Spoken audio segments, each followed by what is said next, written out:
here drives a car or has their own car? Okay. How often do you drive? Like, who has a car here on campus? Who has a car at home? All right. How far do you normally drive? Anybody want to answer? How far? Yeah, like how much do you drive? A lot.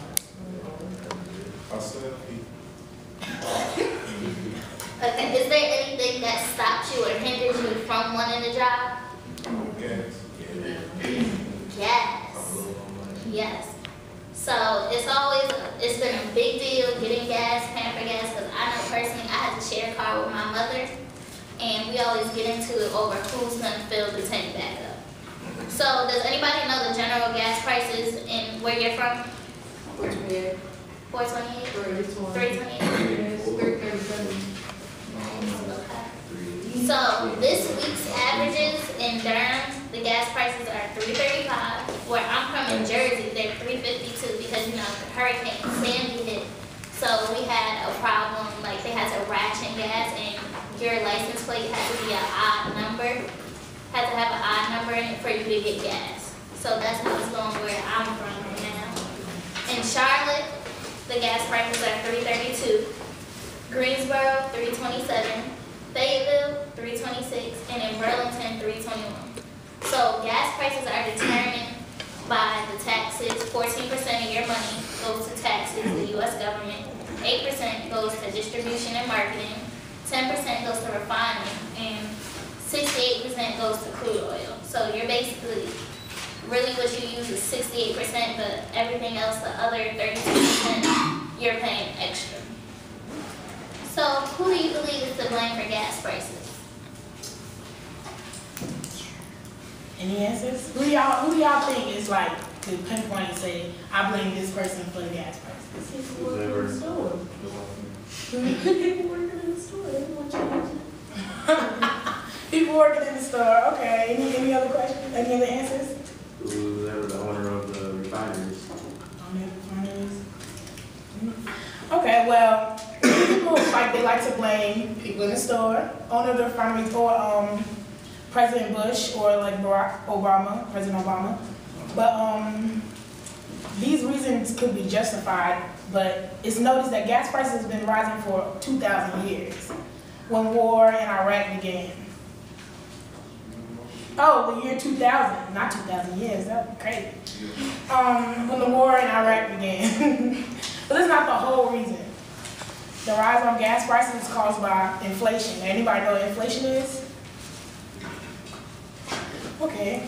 Inflation is a rise in the general prices of gas, related to an increase in the volume of money and the loss of value of currency. So like when the value of money goes down, the gas prices like go up. Everything goes up, but including gas prices. Gas prices are loosely regulated as a result of the rise and fall of stock markets, being that they are privately owned for the most part. Like they're privately owned, like certain people own them. That's privately owned.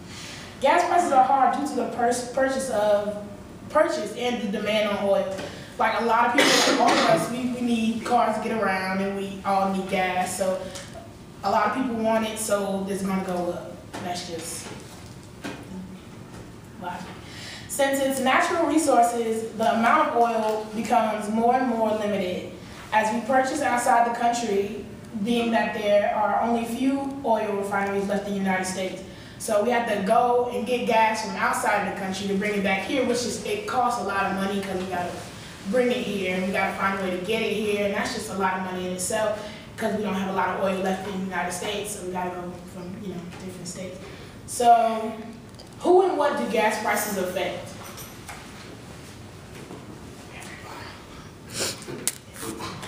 Okay, that is true. Gas prices affect everyday American citizens. Is a big factor in everyday life just because you have to ration out your paychecks and a certain money that you do get based on how much money you want to spend on gas every day, because gas is so expensive, whether you're traveling by car, bus, plane, train. That all depends on how much money you want to spend every day. As gas prices rise, people limit the things that they do, the amount of money that they spend. Just everything evolves around gas. There is a myth that buying gas at nighttime like makes it burn slower. I don't think that that's true. It doesn't really seem like it's true. It doesn't really make that much sense. But effective ways to save gas is to buy an electric vehicle which runs off of battery power, carpooling. If you ride with somebody else, you can switch day to day or week to week. Public transportation, you know, I don't like riding the bus, but I don't have a car here on campus, and I'm kind of glad I don't have a car just because most of my money would be spent up on gas.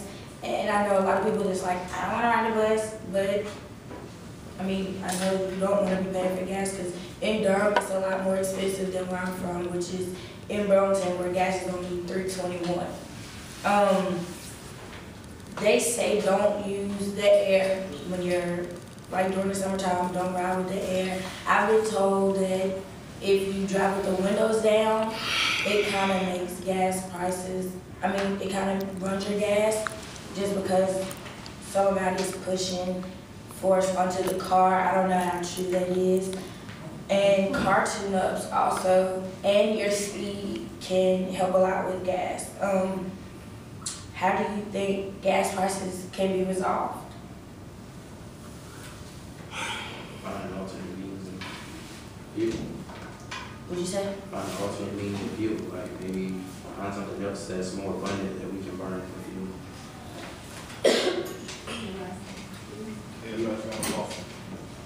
You said wrong.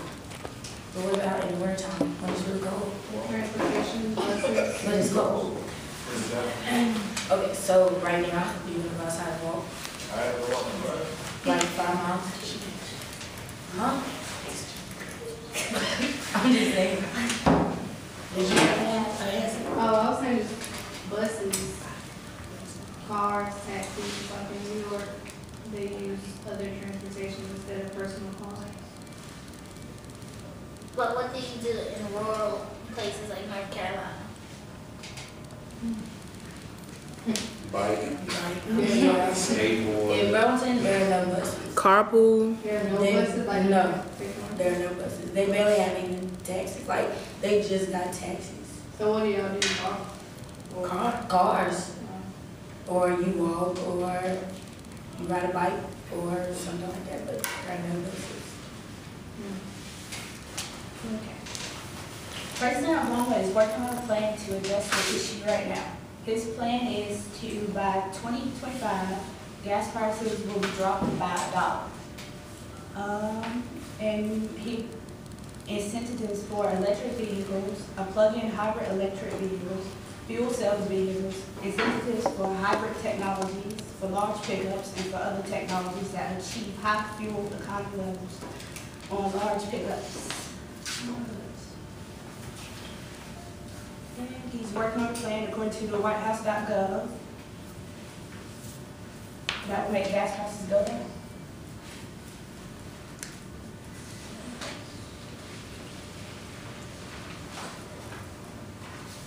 Do y'all think there's a problem with gas prices?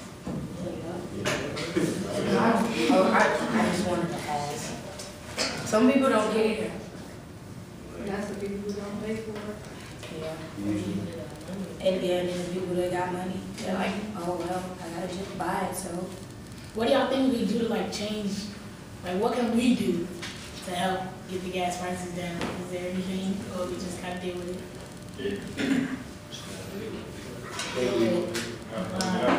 I've heard like a boycott, like one day, it's a certain date that you don't buy gas, so that it'll help bring the prices down. But people are not going to not buy gas. Yeah, People have to get places. There's really nothing that you can do. Like, we can't just go out for a ride and be like, hey, we're not gonna pay for gas today. That's just not gonna happen, because people have to get to work. Like, if you don't get to work, you don't get the money to pay for the gas. So But they were saying like, make sure you buy gas the night before, so on that day, you can like not to buy gas. But the thing is, in the news, everybody should get the memo. Everybody doesn't get the memo. So, Exactly. Gas is like so necessary, like it's not even funny how much people need gas to get to work.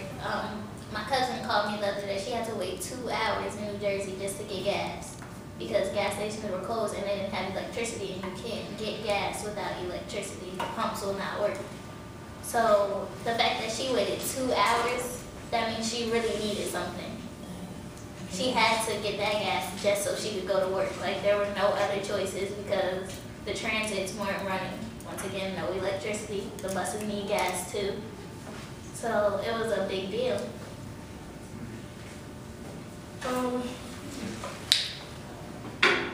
The closer one looks at what passes, basically, the closer everybody keeps looking at gas prices and basically how they keep rising or whatever, it keeps getting depressing and more depressing because the Republicans aren't really trying to solve it, and the Democrats are not really helping. And everyone, including President Obama, seems more interested in scoring political points over rising gas prices than in confronting complex matters like energy security and climate change. In the Senate, the two parties spent a week beating each other up without advancing the discussion. The Republicans and 3 oil state Democrats blocked a worthy Democrat attempt to strip the 5 biggest oil companies of $2 billion in tax breaks that they don't need. The Democrats then crushed an effort by Mitch McConnell, the Republican leader, to match 2 outrageous measures passed by the House that would expedite lease sales and protected coastal waters, while undermining safety reforms adopted after the oil spill in the Gulf of Mexico. Mr. McConnell said his bill would bring relief at the pump by raising domestic output, but that's fiction. Production will take years to come online, and even then will have a tiny impact on prices set on the world market. Obama has made the right arguments in the past that the way to achieve true energy security and protect the environment is with greater automobile efficiency, alternative fuels, and mass transit. One weekend, he too was out there pitching domestic production. He announced several modest steps to speed up the search for oil and gas, including seismic studies to measure resources off the Atlantic coast, long-planned lease sales in the Gulf, and further development of the National Petroleum Reserve in Alaska.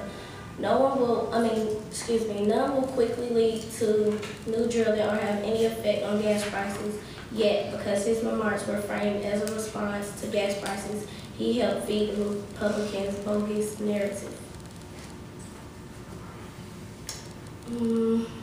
Well, so basically the article's talking about how gas can't really be regulated by the government. People keep wanting political parties to do something the way the mail system is regulated by the government. However, the BP is owned privately. It's not owned by the government. The best the government can do to regulate them is with taxes. The fact that the gas refineries have tax breaks, there's an issue there because they're making most of the profit. That's where most people's money goes, and people think it's the war in Iraq that the money is coming from other countries, going to other countries, but that's not really it. That's not the whole story behind it. And politics really can't change gas prices. However, if they got more involved with what the refineries are doing, that could have an effect. And why they make such a big deal on trying to come up with an alternative for gas is because they cannot control big business, and it's a monopoly, gas. So that's basically it. Are there any questions? Did y'all find anything in your research about OPEC, the oil cartels? No. Oh, because you were talking about like inflation and it being a monopoly and all that kind of stuff. And I don't know, you know, I'm not an expert, but I have taken an economics class, and they in that class we talked about all the different, OPEC stands for oil producing, hold on, I tell you for sure. But basically it stands for Organization of Petroleum Exporting Countries. So all these different companies that produce oil in these different countries, they come together in a cartel and they decide on one price so that they don't have to compete with each other. Because if all these countries and all these businesses were competing against each other, then the price of gas would go down. But for them to come together and decide, hey, we're going to charge X amount of money for crude oil, then that's going to cause all the gas prices around the country to go up. So OPEC, you were right. Like, the government has nothing to do with it, really. They can't regulate them because they're private businesses. They can charge really whatever they want to charge for gas. But it's pretty crazy. Anything else?